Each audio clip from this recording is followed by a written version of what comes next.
हरे कृष्णा, राधे राधे। स्वागत है आप सभी का गोविंद भजो चैनल पर। आज के इस वीडियो में हम सुनेंगे सोमवार व्रत की कथा। सोमवार व्रत रखने से भगवान शिव सहित पूरे शिव परिवार का आशीर्वाद प्राप्त होता है।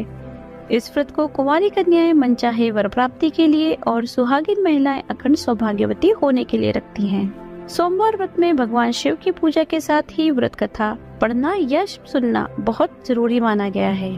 तो चलिए कथा शुरू करते हैं। पौराणिक कथा के अनुसार प्राचीन समय की बात है। एक गांव में एक साहूकार रहा करता था। साहूकार धनी था, उसके पास अथाह धन दौलत थी, लेकिन उसकी कोई संतान न थी। साहूकार भगवान शिव को प्रसन्न करने के लिए सोमवार का व्रत रखा करता था। व्रत के दौरान वह विधि पूर्वक भगवान शिव और देवी पार्वती की पूजा सुबह और शाम को प्रदोष काल के समय करता था। शिवलिंग पर दीपक भी जलाता था।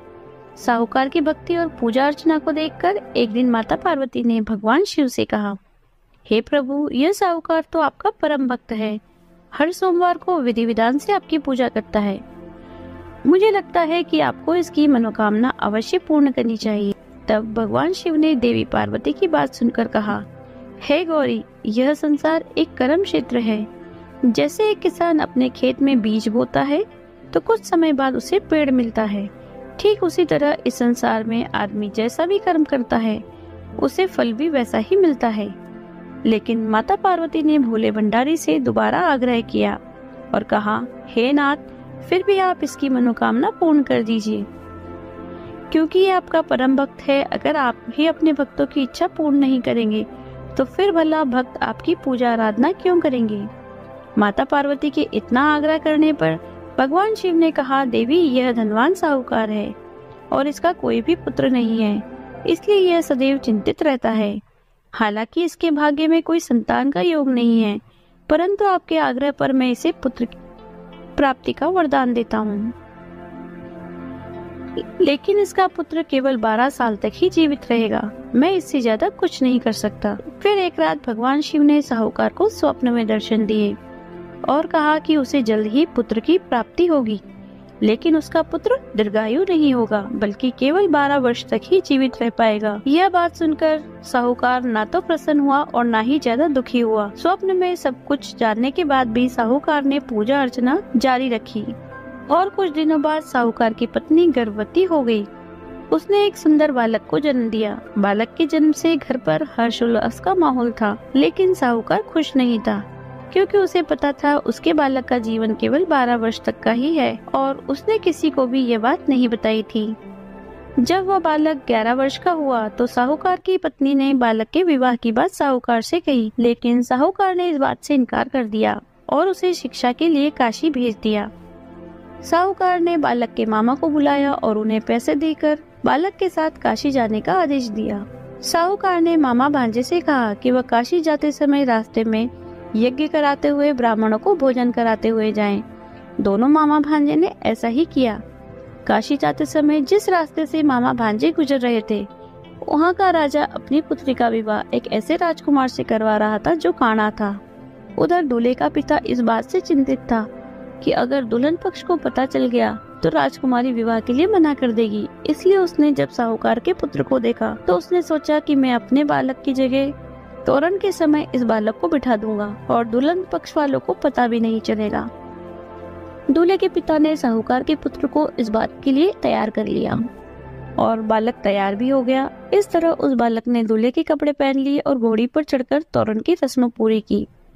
तोरण के बाद जब फेरों की बारी आई तो दूल्हे के पिता ने फिर साहूकार के पुत्र से अनुरोध किया कि वह दुल्हन के साथ फेरे भी ले ले ताकि विवाह संपन्न हो सके और यह बात छुपी रहे।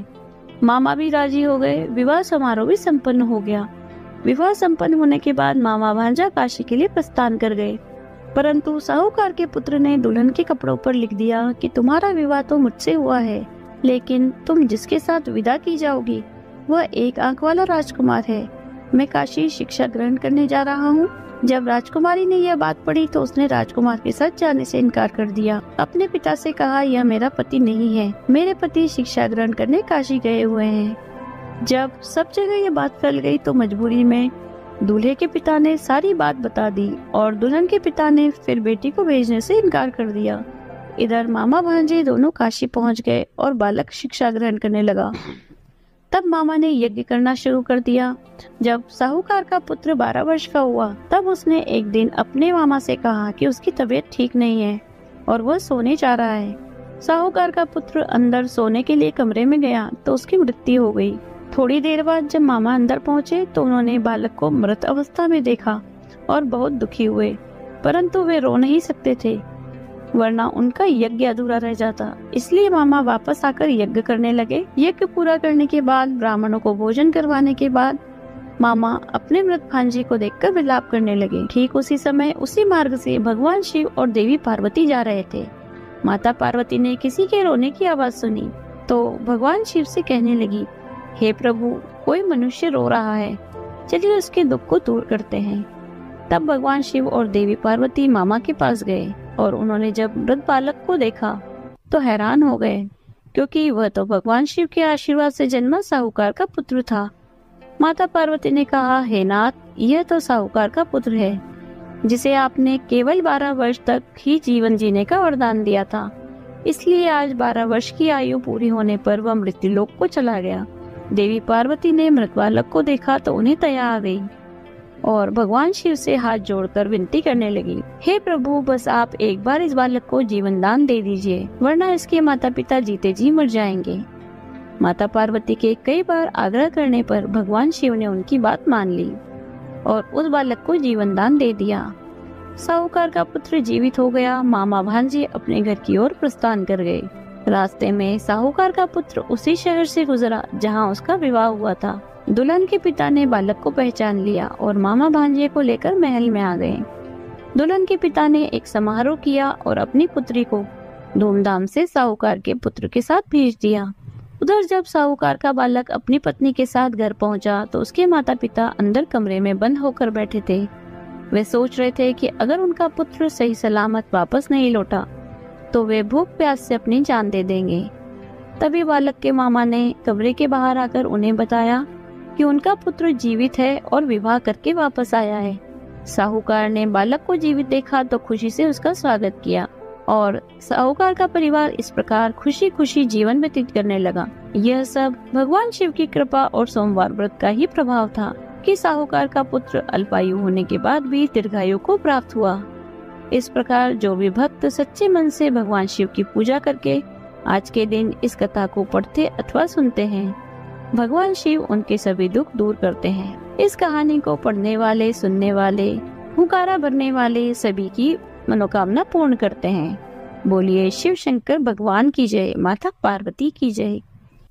ऐसी समाधि लगाई रे मेरा भोला न जागे, ऐसी समाधि लगाई रे मेरा भोला न जागे, भोला न जागे शिव शंकर न जागे, भोला न जागे शिव शंकर न जागे, ऐसी समाधि लगाई रे मेरा भोला न जागे।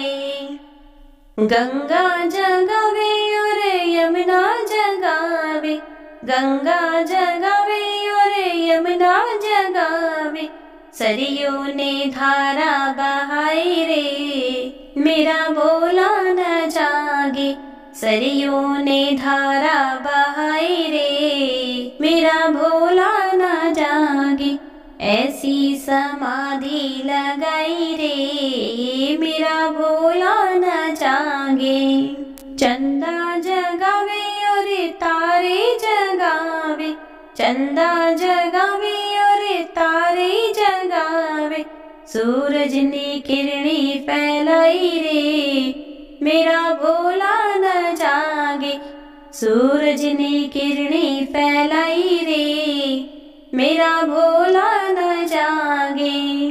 भोला न जागे शिव शंकर न जागे, भोला न जागे शिव शंकर न जागे, ऐसी समाधि लगाई रे मेरा भोला न जागे।